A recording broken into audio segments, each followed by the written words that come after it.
हवामान विभागानं अंदाज वर्तवल्यानंतर परभणीत कालपासून सातत्यानं पाऊस होत आहे। साधारण 65 ते 70 मिलीमीटर इतका पाऊस आता झालेला आहे। राऊंड राऊंड पाण्याचा जोर आता या ठिकाणी वाढत आहे। परभणी शहरातील मध्यवस्तीत मी आहे आणि आपण पाहू शकता या ठिकाणी नागरी वस्त्यांमध्ये आता हळूहळू कुठेतरी पाणी शिरताना आपल्याला पाहायला मिळते। बाबर कॉलेजच्या परिसरात मी आहे आणि या ठिकाणी आपण पाहू शकता सततच्या पावसामुळे नागरी वस्तीमध्ये आता या ठिकाणी पाणी शिरल्याचं आपल्याला पाहायला मिळते।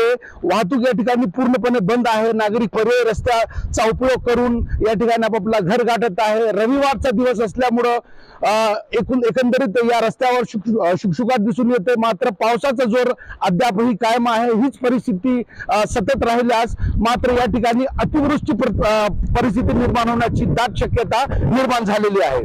कॅमेरा पर्सन सय्यद खिजरसह नजीर खान, TV9 मराठी, परभणी।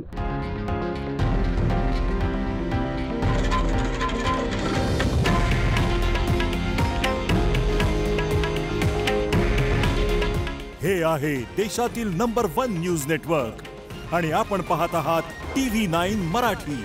काळजी तुमची, हित महाराष्ट्राचं।